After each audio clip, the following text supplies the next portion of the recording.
started today, I'd like to take a moment to acknowledge that I'm joining from the traditional ancestral lands of the Musqueam, Squamish, and Tsleil-Waututh nations, and express my gratitude for their stewardship of the lands and waters in this area since time immemorial. To introduce the Canadian Marine Shipping Risk Forum, it's a community of practice that is hosted by MEOPAR, the Marine Environmental Observation Prediction Response Network, and Clear Seas. The community of practice is open to all who are interested in the work of understanding and mitigating shipping risk, both risks to and risks from ships. So thank you so much for joining us today. This is the first of our 2024 webinar series, and we are continuing our focus on different types of technology and how it can be applied to mitigate shipping risks. So if you missed any of the previous sessions, we've got all of our links on the website, and I'll put them in the chat as well. So we focused on satellite technology, aerials technology, shore-based technology, and water-based technology. And now we're looking at sensors that can go on ships as well as shore. So I think this will be really interesting session today. So I'll ask that people remain muted during the presentation, but if a question is pressing and you want to ask, go right ahead and put your hand up, and we can address your question at the time, or if you'd prefer to put your question in the chat so you don't forget it, or save it to the end, that's fine too. And we can people can unmute themselves to ask questions directly, or if you want to chat, type your question in the chat, I can read it out for Daniel to respond to.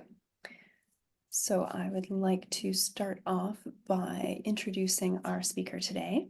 We have Dr. Daniel Zitterbart, an associate scientist in applied ocean physics and engineering at the Woods Hole Oceanographic Institute, and he works in the Marine Animal Remote Sensing, or MARS lab, at the WHOI, and he uses remote sensing methods such as photography, satellites, radar, passive acoustic monitoring, and robotics to study ecosystem health, and as well as the behavior and ecology of top predators. In this presentation, Dan is going to share his work on smart adaptive solutions to detect whales to avoid collisions with ships. So I will hand over to Dan to take us through his work. Thank you, Megan, and thanks for the invitation and having me here. It's a pleasure. So it's also my first talk for this year. For everyone, this is a presentation I gave at the CMAC forum about a couple of months ago.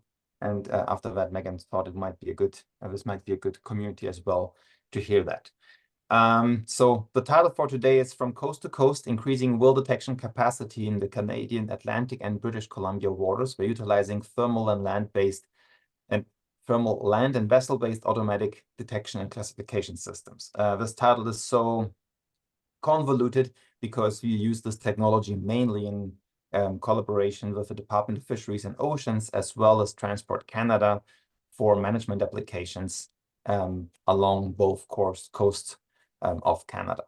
And what you can see in the background is already what we're actually going to talk about, is how to use thermal imaging to reliably detect whales from vessels or from land. And you can see here in the background, in the top left image, there is nothing, so no whale. And at second 0, a whale comes to the surface and starts to breathe. And then you gradually see the spout of the whale coming out and then disappearing again. And so this spout is apparently warmer than the background. That's why we use thermal imaging. And we can train an AI and have an AI that actually can detect those and alert a vessel's crew in near real time, within seconds. And how we do that and how our success in that is, I will show you within the next, I would say, like 25 to 30 minutes. All right, so why do we need better whale detection? I guess everybody here knows that, otherwise you wouldn't be here. We had a vessel strike threat. We had a massive increase in vessel strikes in the last century. There's about 75 species affected by vessel strikes, and we have a couple of thousand vessel strikes globally per year. Specifically in North America, of course, we have the major problem with the North Atlantic right whale, where we have approximately between 340 and 360 individuals left, and 1/3 to a half of the North Atlantic right whale deaths are through vessel strikes. And we, I think, just recently in the last 2 weeks, lost another calf to vessel strikes again. And we cannot afford to lose calves. And then on the West Coast, We have the southern resident killer whale, with, of course, we have, I think, 73 of them left.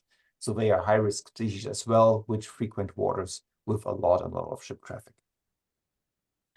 Why do we care about Canadian Atlantic waters? Since about a decade now, the North Atlantic right whale moved their prime habitat from Cape Cod and the Bay of Fundy to the Gulf of St. Lawrence in summer. And there's many of them in there.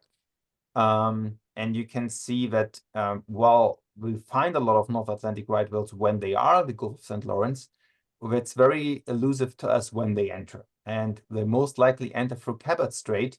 But if you look at Whale Map, which collects all the whale sightings or many whale sightings in Canadian waters, there is a scarcity of North Atlantic right whale detections, both acoustically as well as visually. And this is still with high sighting effort, but they are just very elusive in this area. While if we look at all the other whales, you can see that, for example, humpback whales are frequently heard in this area. So there are gliders that go around and do not detect humpback whales a lot, but apparently North Atlantic right whales simply are very quiet when they enter the zone. And we started this work when Transport Canada approached us and asked us, could we try to use thermal cameras or to use your guys' technology to actually look in this area and see if we can see when they enter instead of just try to listen when they enter. So that's why we started to work in the Canadian Atlantic waters. Why do we care about British Columbia waters? We have two things which we approach here. We use, there was a need for real-time assessment of the southern resident killer whale habitat use. So with the Department of Fisheries and Oceans, we placed a few thermal camera systems in the Salish Sea to try to get a real-time map or a real-time sense where southern resident killer whales are at the moment, as well as we have an increasing humpback population. And recently was in November, I think in October, we had 2 vessel strikes by a BC ferry of humpback whales because the population is simply growing and they operate very often in the dark. And so using or the need for vessel strike mitigation systems is increasing here as well. And so why do we want to use thermal imaging? Of course, this is a technology that we have tried to pioneer for the last decade. We started out in the Southern Ocean in 2009, and then worked our way gradually across the world to study different species and study how well this technology actually works in different parts of the ocean. Initially, it was believed that because we measure thermal energy, that it would work much better in polar waters than it actually would work in temperate waters, which turned out not to be really true. It works well in everywhere on the globe. We have not tried equatorial waters. So this equatorial band, I have not tested that. But for the rest of the oceans, we got thousands and tens of thousands of whale detections by now. And so we have several installations on vessels. We started out at a German polar icebreaker with a very, very expensive camera system and gradually moved to smaller and cheaper camera systems.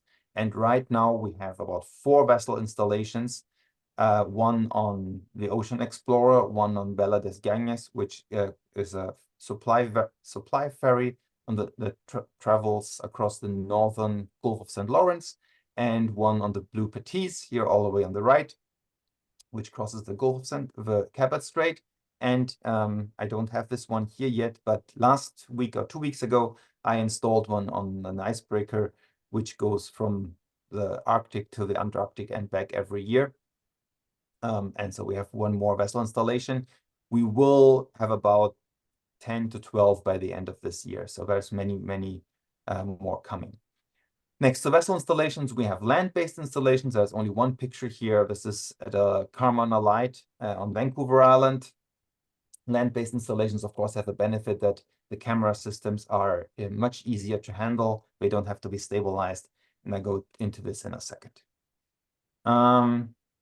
So during those 10 years of trials, we learned that actually the thermal imaging based whale detection works very well for most species, from dolphins to large baleen whales. Of course, the larger the species, the further away you can detect. we learned that there is effects of weather conditions, especially sea state and fog. We can work very well until sea state 5 to 6. And a dense fog makes the technology simply as blind as a human. So there is no way around that.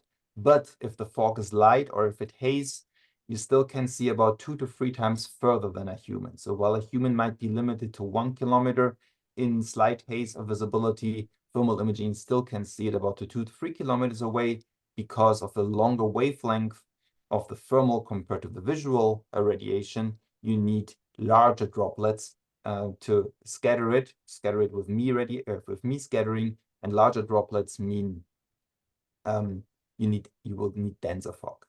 And the critical factors for a good deployment are the deployment location, and there, especially the elevation. Higher is generally better as long as you stay below the clouds. And for vessel installations, it's really the stabilization, having it very well stabilized on the boat, and is crucial to make the AI detect the faint signals which make out whale blows very far away.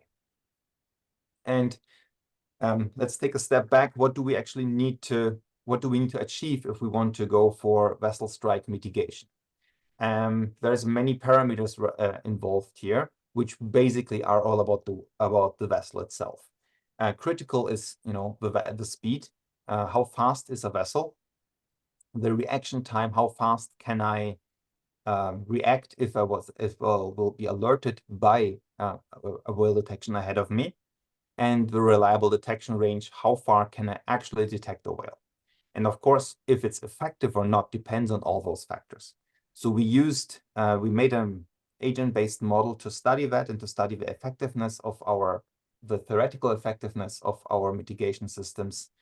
And the example of a North Atlantic right whale. So we created North Atlantic right whale dive profiles. We let them swim, dive in the equipped virtual vessels with those systems, let them drive around and see what the in-time detection probability is, meaning how likely am I to detect a whale soon enough so I still can do an evasive maneuver, okay?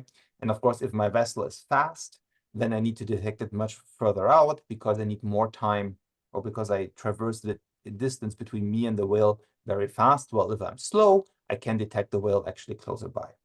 And what we find is that for everything but large container vessels, for actually all the vessels, our systems are effective as long as the vessels stay below 10 knots. So 10 knots is really a sweet spot, even with large container vessels. If you are below 10 knots, such a vessel strike mitigation system will tell you the whale there is something soon enough so you can take evasive actions, even if you are very non-maneuverable.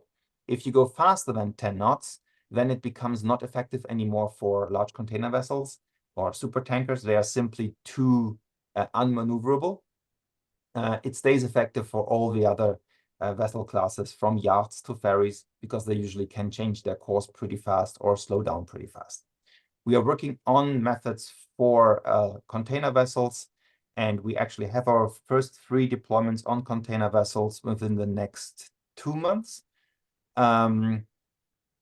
There we try to optimize our gimbals and detection ranges so that our reliable detection ranges are between 3 to 5 kilometers, not 1 to 3 kilometers. But we would say that's still in a trial phase. That is not entirely proven yet. Good. Now let's go back. How do we detect whales using thermal imaging? I showed you this before. No whale, and then at 0 second the whale comes up, and then you see the blow increasing and you see the blow decreasing again. And so what we detect is the apparent temperature between either the animal's spout or the animal's body and the surface of the water.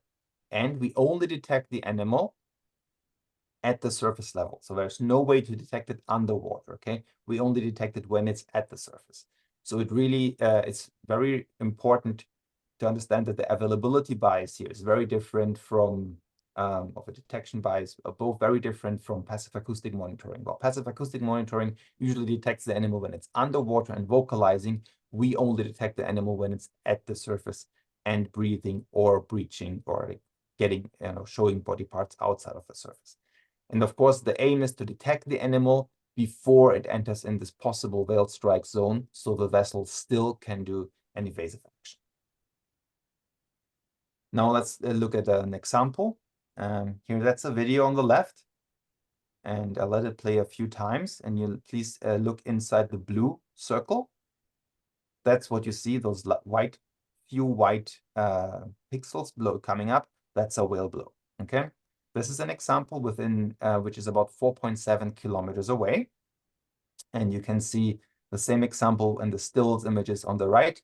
At 0 second, there's nothing, all the way down to second 4.2. And at second 4.2, we have a few bright pixels on the top right, which the AI identifies as a possible whale detection or a whale-like anomaly. And what you can already see in this example, that the whale blow is very skewed to the right. It doesn't go to the top. That means that it was a day likely at sea state 5 to 6, very windy day in the Gulf of St. Lawrence. And depending on our needs, we have a coupled camera system with it, coupled color camera system, where you can see here on the top right, this is the inset of the whale. So you can see the head of the whale and actually the blow in visual. And this was a humpback whale, which we detected on June 14th, 2022. And depending on the need, if it's just vessel strike, we actually don't need to know the species. I will try personally. I'm happy if we don't run over any of the whales. But for scientific needs, or if mitigation or management actions have to be done, if there is only some specific animals, then of course we can use color cameras to get the species. If it's during the day. Species identification during the night is really, really difficult. So the detection part with the thermal cameras works similarly well during the day as well as during the night. But of course, we can only get detection, we can only get species identification during the day. I have one question here from Kaylin. 4,000.7 kilometers are both capable from a vessel as well as from land. This example here is from land. As long as your platform is about 30 meters high, that's a distance that can be achieved. Okay, now let's take a quick look at the systems we deployed.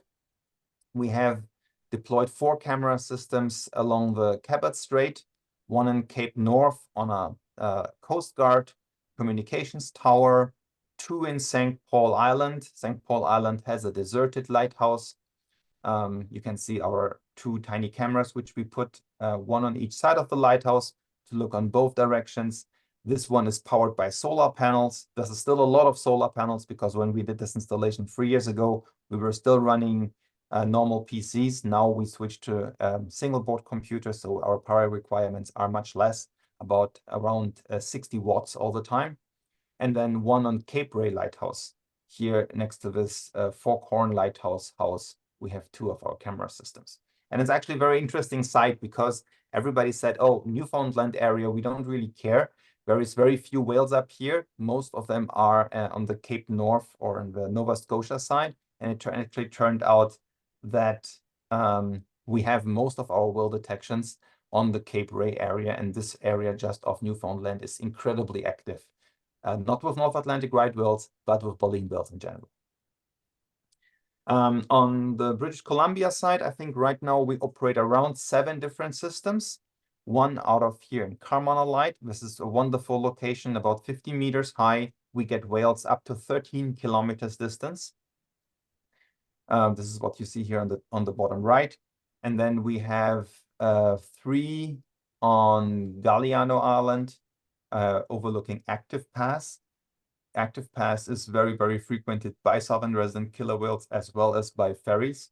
So this was an area of high interest when we see them coming in and we see them going out, as well as one with the Simras Foundation at the tip of Saturna Island, which overlooks Boundary Pass. And many of them, like you can see here on Galliano Island, have 4 cameras, so we can look in 2 different directions. Vessel-based systems, here we have one on, just as an example for you, one of the Bella Desgagnes and one on the Blue Patisse. And we have two different vessel-based systems. So we have a very small scale one that's really only for detection. It has a tiny color camera, but it's built for vessel strike mitigation. Right now, the size of this in the current version has shrunk to about 20 by 20 by 10 centimeters. So it became much, much smaller as well and weighs only about 2 kilos. This is a development version where you can see we still have a big, ugly aluminum box with the PC inside. And then we have what I would call a scientific version, which is on the Blue Patisse, which consists out of 10 thermal imaging cameras. So we can really get 120 degrees field of view. And it comes with a coupled color camera, which can be pointed towards the whale. So it works in a way that the vessel keeps driving. If the vessel detects something, it points the color camera to make a picture of the whale so we can get a species. And the one is basically, we call it whale detect. The other one is whale ID because it does detection and species identification, which ideally in the long run, we like to use for things like fully autonomous line transect distance sampling surveys. It's still a way to go there, but the proof of concept is done. And of course, the challenges we have is we want to have detections in real time. Power and communications, if power is available on vessels, usually not a problem. If areas are very remote, we used to have a problem with communications, but now Starlink kind of solved it for all of us. We do species ID, and of course, the harsh weather, especially in the Gulf of St. Lawrence, can be trouble. So we learned a lot about which coatings, for example, we have to use for the germanium windows, so that those windows and the view windows for the camera systems last a long time. Vessel-specific challenges are it needs to be stabilized. So having your cameras on a gimbal, and a very, very, very precise gimbal, is critical for the AI to be able to do the inference that there is a whale. You have to imagine, if you keep moving like this, of course, there is no pixel correspondence across images. And since we look at signals which are 2 to 3 pixels high, we really put a lot of effort in having our gimbal be very fast so it can counteract all the motion, even if it's a sailboat, things that are very fast, down to a pixel or 2 pixel accuracy, which allows the AI to actually make the inference that there is a whale with high precision. And here's an example. It's a very fast video, so please bear with me. But this is an example of where the thermal camera detected a whale and then moved the color camera to take a picture of the whale where it predicted it would surface again. And you can see the whale coming up and down here on this one. This was a minke whale, which the whale ID system on the Blue Patisse got. Okay, so now how does the workflow work? How is the data information flowing? We have our cameras. Our cameras are installed either on land or on a vessel. And then on site on that camera, there's a tiny little Jetson computer that runs the AI and does the real-time data pre-processing. And this looks in a way that we tile the image in a lot of tiny little tiles. And then we have these cropped sequences. These cropped sequences are given to the AI model. That AI model makes a probability out of this cropped sequences and says, okay, if my probability is higher than the threshold, I'll create a video snippet. And this video snippet that you see here on the right is then presented to an operator for verification. And so we have our whale-like anomaly, and our whale-like anomaly is presented to a human operator for verification. And now, why do we do that? Why do we always have a human in the loop? And this is a necessity and on purpose, because imagine we have very few whales we try to protect. On the East Coast, we have about 80 whale cows, which are still capable to bear cubs. So we cannot afford false negatives. False negatives basically become impossible. If you have a false negative, you might still kill the whale, and then all this effort is in vain. Okay, so we have very few whales we're trying to protect. So false negatives are not an option. If you try to reduce the number of false negatives are there was a whale, but I missed the whale.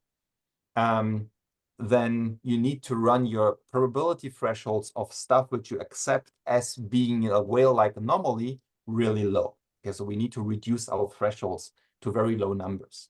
But if you reduce our thresholds to very low numbers, inevitably, by information theory, your false alerts will go up. And from an engineering perspective, we have like 1 false alert per hour.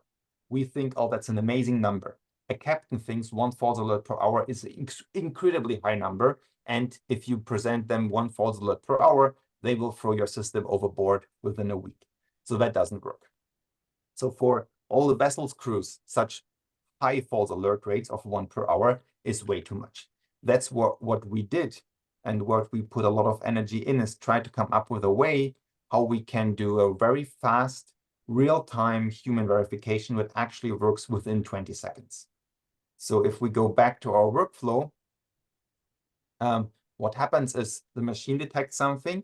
If that thing is higher than the threshold, it actually transmits this little snippet here to the data center, where we have an operator 24/7 looking at it and deciding, oh, that was a whale, that was a boat, that's wrong. And then this data is transmitted back to the vessel or to the human or to the competent authority, to DFO, to whoever is interested in, so they can get a real-time alert. Real-time means really within 20 seconds when there was a whale with 0 false alerts. So all the end users never ever get a single false alert. And you might think that having this human in the loop is a lot of effort. Yes, it is, because you have to man a data center with at least like 4 people to have a 24/7 coverage. But that scales very easily, because it's a lot of effort if you have 1 or 2 deployments. As long as you have many deployments, having this 1 human in the loop doesn't become a big issue anymore. And 1 human can easily survey 50 to 100 vessels at the rate of 1 false alert per hour.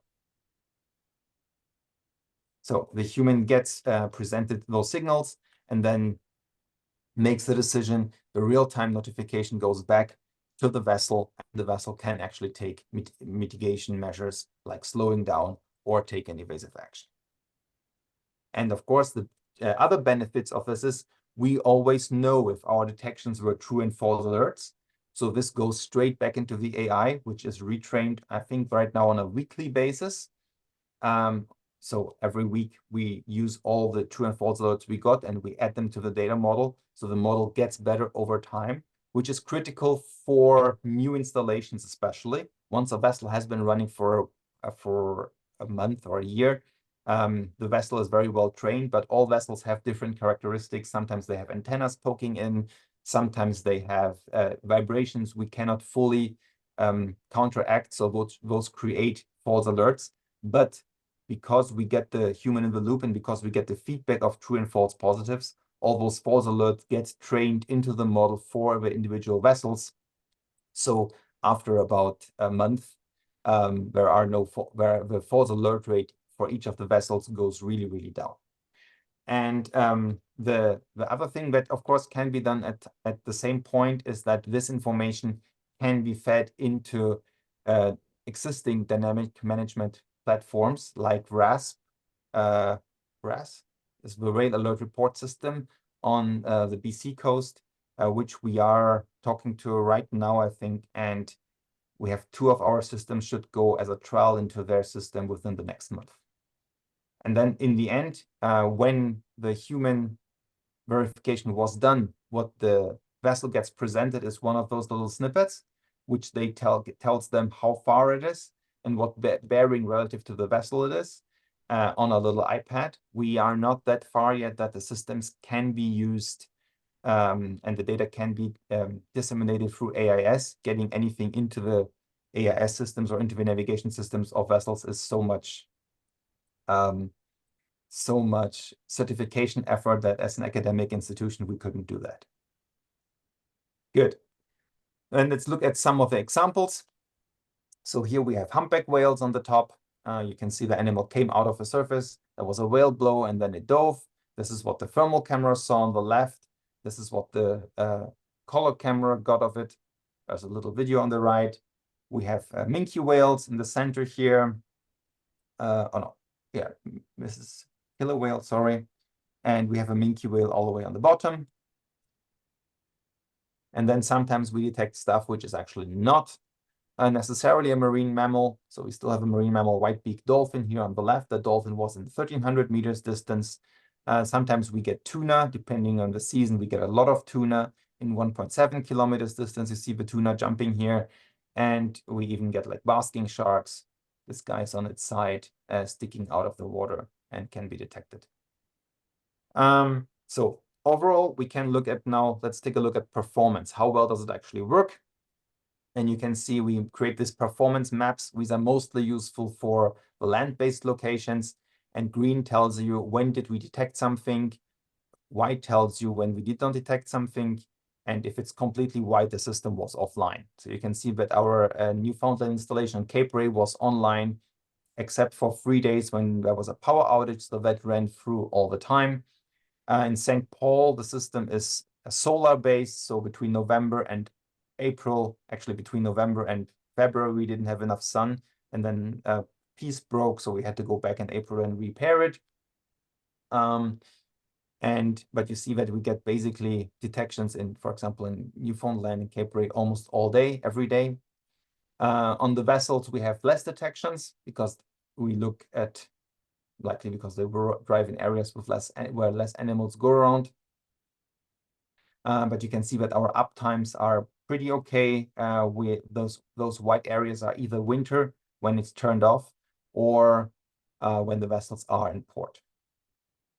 We can look at the West Coast, and the West Coast, you see a massive difference in where we look. So for example, at the bottom right, we have, I think this is Carmona Light. Carmona Light looks out very far. It's at 13 kilometers. So we see whales almost every day, while an active pass north, where the southern resident killer whales frequent this area very often, you can see that we get sporadic detections, which is actually a good thing, because you learn that you can even get detections which can be rare in some of the areas. Okay, so the system keeps looking constantly, and you can trust that if there is something, you will be able to detect it. Now let's look at our detection ranges. So the reliable detection range, how far can I reliably detect an animal, is one of the key metrics to know how well can this work on my platform or my platform of interest. And if you look here on the right, we plotted detection probability functions. That is, on the x-axis, you have the distance, so from 0 to 7,000 meters. And then on the y-axis, you have a probability density function. Think of this as how many whales did we detect in which given distance. And what we expect is an increase, because the further out you look, the more area you look at. So if you assume that the whales are similar distributed in the ocean, then you should see more animals. And so the further out you look, the more animals you see, and at some point it starts to drop off. And at the point where it starts to drop off, basically after the peak, we define as reliable detection range. Okay, so in the baleen whale case, on the top line, top row, this is at about 4,000 meters. And then you can look at humpback whales, blue whales, it goes even up to 5,000 meters. Fin and sei whales, we see it at 3,000 meters. Minke whales have a much shorter detection range, reliable detection range of about 800 meters. Killer whales of 1,500 meters, sperm whales of over about 4 kilometers. So it really depends on the species. Porpoises and dolphins of about 1,500 meters. It really depends on the species. How far can you detect an animal? So the question, how far does it go, really needs to be seen in this context. We can ID animals on family level about 83% of the times. We can say it's a baleen whale, it's a toothed whale, it's a pinniped. On a species level, we can ID them at about 50% of the time. And the other 50%, we don't really know. Either it's dark or the image quality wasn't good enough, the animal didn't show enough. If you just see the blow, you can't always say which species it is.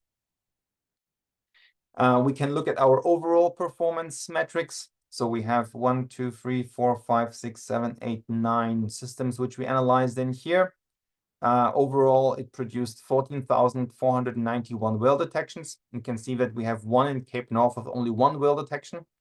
This was our least successful one because the area of the ocean we could look at was simply too far away. It started at 8 kilometers. We gave it a trial, but it's on the top of Cape North, and so it was in clouds all year. Turned out to be really a bad location, but the one whale that we got was in 13 kilometers. That's why we got one. But you see that we have very, very successful sites like Karmana Lighthouse with 5,292 detections and a reliable detection range all the way out to 7 kilometers. Okay.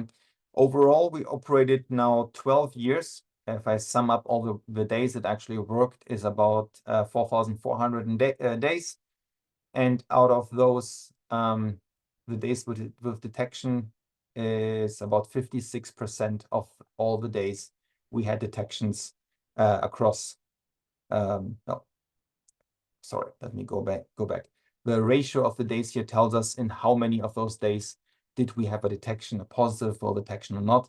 And that actually varies from about 12% on Valades Gagnes to about 56% on Karmana Light.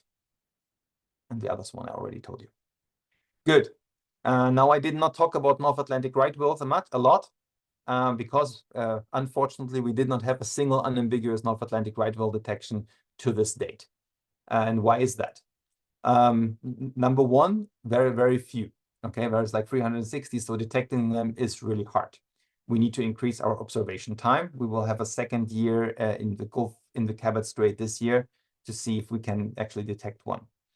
There might be very few individuals in the area. And I told you that we had this one system at Cape North that only started to look at 8 kilometers distance. So if what is believed is that the North Atlantic right whales are very close, stay very close to shore in this area, we might have overlooked them. This year we are moving this installation down to the foot of the cliff. You can see it was here on the top at the communications tower. So we could not see, we could only see far out, not close by. And this year we are moving it down to the bottom of the cliff. So this will be a location at about 20 meters elevation, and we will be looking straight from the shore. So I assume we will hopefully detect North Atlantic right whales this year. And then, of course, we are very, very conservative in assigning species. Usually we only assign a species when we are 100% sure it was that species. And we might switch to actually an identification by exclusion that, because those whales are so endangered, that if we cannot identify any other species, but all that's left is a North Atlantic right whale, we might switch to saying that there might be a possible North Atlantic right whale sighting with low confidence. How we do this and if it's the right way or not, we are discussing, thankfully, with the regulators. I don't want to make this call for mitigation decisions. And here's one of the examples, which has a very nice V-shaped blow, but we cannot see any callosities. So without callosities, we did not dare to classify as a North Atlantic right whale. Sometimes we are very, very lucky. So in this case, we actually, for southern resident killer whale, we could do a species identification down to the level of an individual, because you can see these nice little two dents here. In this southern resident killer whale, male number name TO63, was born in 1978. So with the cameras are very high resolution, we could actually do individual identification if the animals have great features. Currently, the cameras are mostly limited by the bandwidth, which we can get out of it, which should get better in the future with new PCs. And one thing I have not talked at all about it, but of course, we also, very often detect vessels with those camera systems. And on many of the locations now, we paired our thermal camera whale detection systems with a radar, where we can use a radar to actually detect and track vessels, and can do something like look at how many vessels adhere to speed restrictions. And this is one of the, of Karmana Light, there's an area where there's a speed restriction sometimes in the year down to 10 knots. And so we can actually detect and track all those vessels with the radar. And as soon as the vessels pass the thermal camera system or the visual camera systems, we can take a picture of it, and you can get the vessel class as well as the vessel speed. And there's great news, because adherence to the vessel speed restriction in July and August of 2022 was awesome. So only about 0.5% were ever above the speed restriction, and that's only about 1 knot. We didn't see a single vessel going out of 20 knots. So that was actually a very great sign of adherence to this important task. All right, that's my last slide. For takeaway for you guys today is the detection range is very critical. A reliable detection range lies between 2 and 5 kilometers for most of the systems. The maximum we have right now is at 13, not reliable, but the maximum detection range. Both really depend on the species as well as your platform. Fog and sea state larger than 6 are problematic. Below 6 is not really a problem. It works really, really very well. Fog is still better than visual as long as the fog is not too dense. The system is designed to provide continuous real-time alerts. It can actually both complement aerial surveys during bad weather times and rarely visited areas. It really reduces the amount of flights and the danger to the crew. And of course, it ideally can always complement PAM surveys when we're trying to look for very endangered species like the North Atlantic right whales. We have very different, completely different availability biases. So we kind of cover both areas. When the animals are not detectable for one system, they are detectable for the other system. And of course, cost is very critical. Cost is, we started out at about $1 million per camera when we developed this in 2009. And right now, deployment cost is between 20 and 100,000 US dollars per system, really dependent on what the needs are. You know, if it's just whale detection, if it's on land, or if you need a very elaborate system like the 10-camera system on blue patties, cost can vary a lot. So having the design in mind and what is the ideal area to look at is really critical to make this work. And ultimately, of course, our aim here is to create a real-time network and to contribute this information to existing whale distribution maps. As the more systems we get out, the cheaper it becomes for all of us. We can scan larger areas in the ocean. And if some vessels have that, and we can move to disseminating this information where a whale was detected through AIS to all the other vessels, then I think the impact we can have in reducing vessel strike, especially for highly endangered species, can be significant, which I think is what we're all trying to do here. Good. And with that, I want to close. I am happy to take your questions. And I want to thank all our sponsors. First of all, the Office of Naval Research and the Canadian Innovation Center, which funded a lot of that. And specifically Harold and Angela, who were first adopters of the system on both coasts, as well as Laurence and Veronique, who then took on and helped us scale, and as well as many thanks to the Canadian Coast Guard, because the Canadian Coast Guard helped us a lot to get to those remote areas. And with this, thank you, and I'm happy to take your questions. Amazing. Thank you so much, Daniel. That was really fascinating. Yeah, we've got a nice intimate group today. So if anybody wants to come on camera, ask their questions directly, you're very welcome to do that. Or as I said before, if you want to put them in the chat, that's great too. I want to start off by just asking a little bit more about the camera setup. So you mentioned that you've got a color camera that can move and the AI tells it where to look if you want to be taking a picture of a whale. Do the thermal cameras move or are they fixed? No, the thermal cameras are fixed. The thermal cameras, depending on, so on for the vessel strike mitigation system, we only look in 24 degrees ahead of the vessel. We don't need more than that, because there is, you know, regardless of your speed, rarely a whale will swim into the area of danger. Usually it's already there. We learned that if you have a fin whale swimming at 40 knots or no, 20 knots, yes, that might be the one example, but usually those animals are rather slow, so their movement is really not relevant. So we only, for vessel strike mitigation, we only look ahead. The color camera can move on the very elaborate systems. We try to do this as little as possible because it really increases system complexity quite a lot. So it's critical in areas where people want to do research. For vessel strike mitigation, I think looking forward and having a tiny little color camera, which we can look at for species ID afterwards, is sufficient. Thank you. And I think you said you needed 4 cameras to see in 2 directions. Do you need 2 cameras per direction? We need 2 cameras per vessel to cover the 24 degrees field of view. Mhm. So otherwise, as many directions as it's critical for the task, especially on the West Coast where we have so many different small waterways, you can look Mhm. in many different directions from one location usually are feasible, and of course reduce the resources needed because you can put many more than one camera, per PC that analyzes the data and a transmission station that provides the real-time information to us. Mhm. I think the coverage that you have on vessels so far is just on the East Coast. Is that correct? That is correct. We have been Right. talking to BC ferries, but nothing Yeah. has manifested so far. Yeah, that was going to be my next question. If BC ferries are running down a humpback whale, somebody should probably do something about that. Good to know there's an option.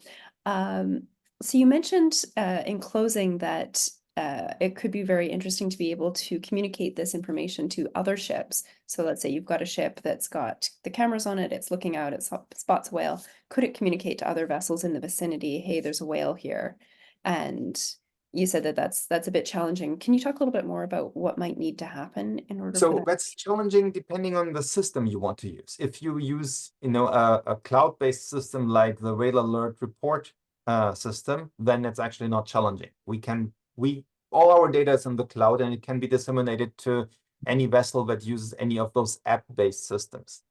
What is difficult is to get it into AIS because you have to have, from what I understand, the okay of the Coast Guard, and you have to have a platform that is allowed to transmit AIS messages to those different vessels on the right frequency band with the right encoding, and making sure that only the vessels that are actually allowed to get it are capable to decipher it. I'm not an AIS specialist. There are people out there which know this much better than I do.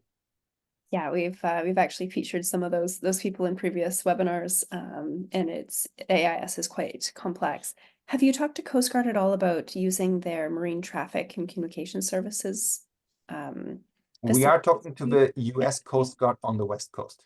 Mhm. This is my closest call through, I think, the port of Seattle right now. They are trying to do AIS trials, and we are in discussions with them. Yeah, because the Canadian Coast Guard as well maintains traffic communication centers where they can contact different ships, and that might be, if there's a way with AI to make it a little bit more automated, then that might be a way of not needing to get approval from Coast Guard if you go through Coast Guard to share the data. It's a good idea. That would be exciting if, one camera could notify 6 ships in the area that there's a whale here. It should, yeah. We have a few hands up. Mhm.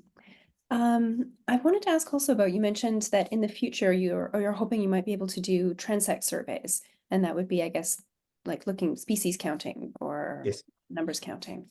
What do you think would be needed for that to be a reality? It is a reality for now on one vessel. Mhm. So on the Blue Patisse, we do that. The reality for it to work really well is to get those systems, even the small ones, on as many vessels as we have. Okay, because we get the species ID for everything that's closer than like 3 kilometers. That works quite well.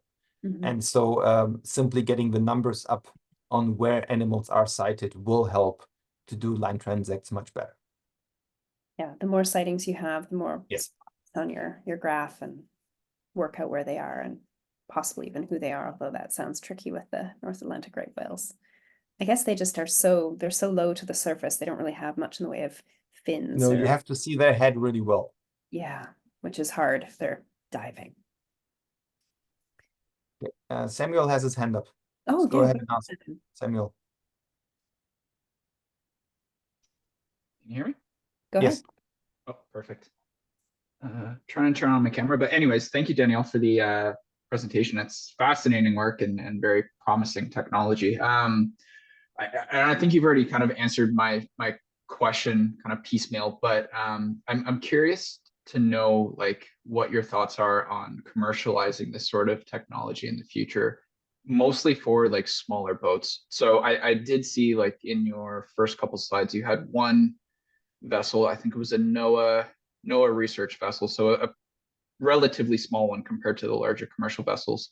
Like I'm kind of curious, like, will this technology, you think, in the future shrink down to a size where people could mount it on their vessel and have it as a reliable technology, kind of as an additional tool to, say, AIS? Yes. This Okay. is very simple right now. So you don't see that yet because it's not out there. The latest version we have is this big. Okay. Basically 20 by 20 by 10 centimeters, roughly like that, and has just thermal cameras on and is in the process of being commercialized, hopefully available by mid of this year, by mid 2025. Oh, wow. That's going very fast. It is built.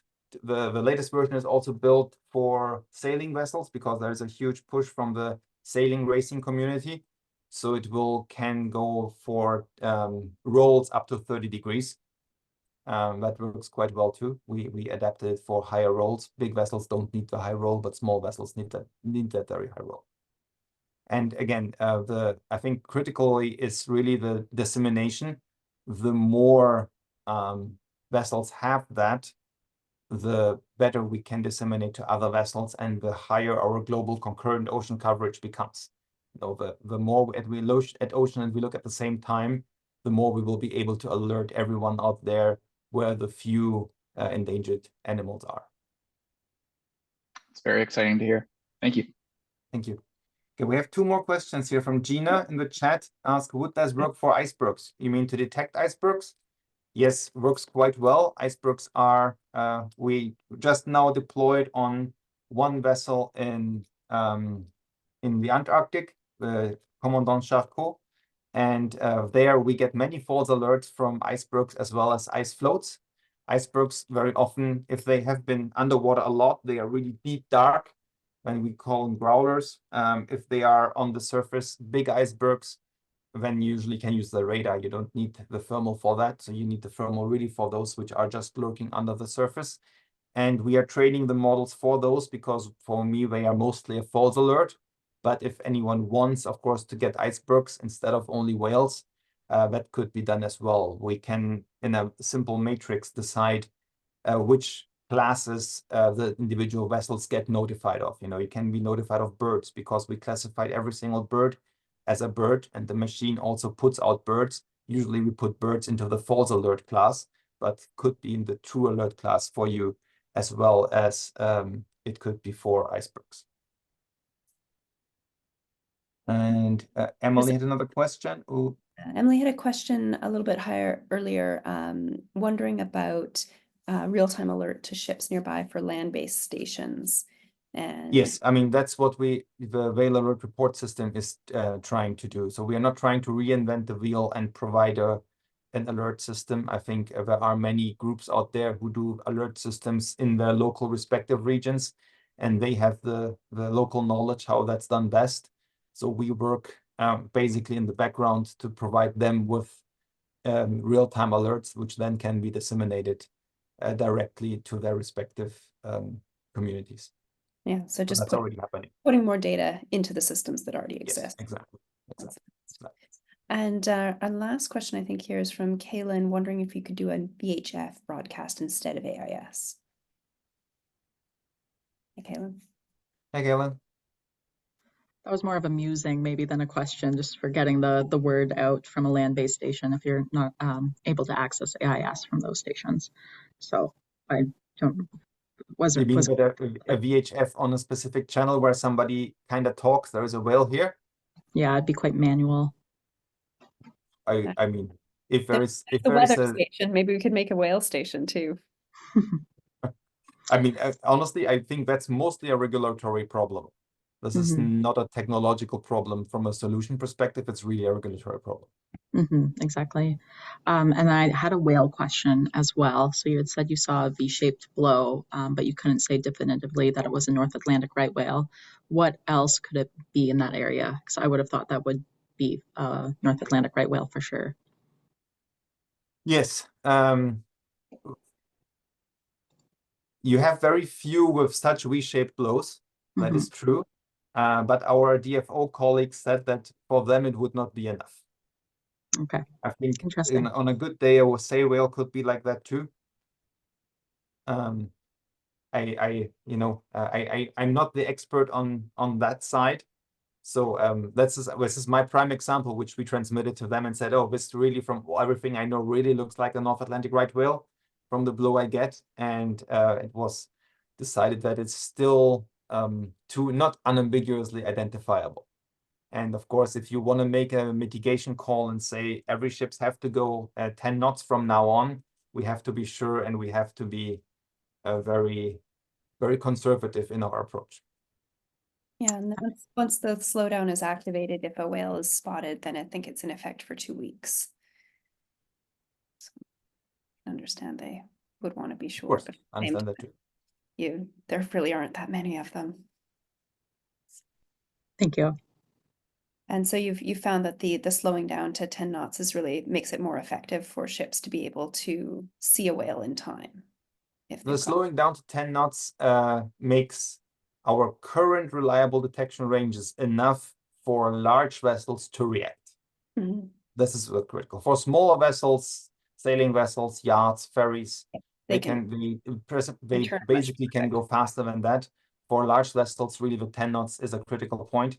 We have one paper which is cited in the presentation where we really where you can see all the data that came out of that model and shows you specifically what's the maneuvering time that you basically need. You know, a vessel which, like a large container vessel, simply often cannot even slow down. All they can take is deviate by 2 degrees in the shipping lane, and then they really need to know this 3-4 kilometers ahead.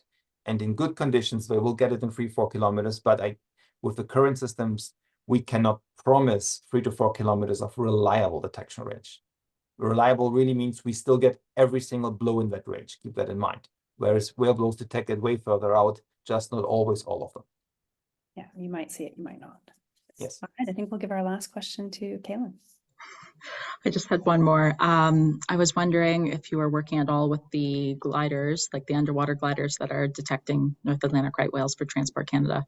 No, I know those people, of course, but not directly. We compare data through DFO. So we work in that sense together, and we always try to use our data to validate how much did acoustics overlook, and the opposite, we use acoustics data to validate how many did we not see, you know, because there is certainly some false negatives, and quantifying false negatives is really, really, really hard if you are reliant on such on opportunistic data, because you just drive somewhere and there's no second platform looking for it. So acoustics we have 2 buoys deployed in our field of view, one on the west, one on the east coast, and this is actually used currently to do studies on what's the false negative rate that we get. Super cool. Thank you. Well, thank you very much, Daniel. I really appreciate you sharing your work and your knowledge with us. It's fascinating. And thank you all to everyone who is here to participate and ask some great questions. As usual, the recording and slides will be made available and links sent out to those who might have missed the session in person, and I'll be announcing the next session very soon. And if you have technology you'd like to share, please let me know. We'd be delighted to share it with this audience.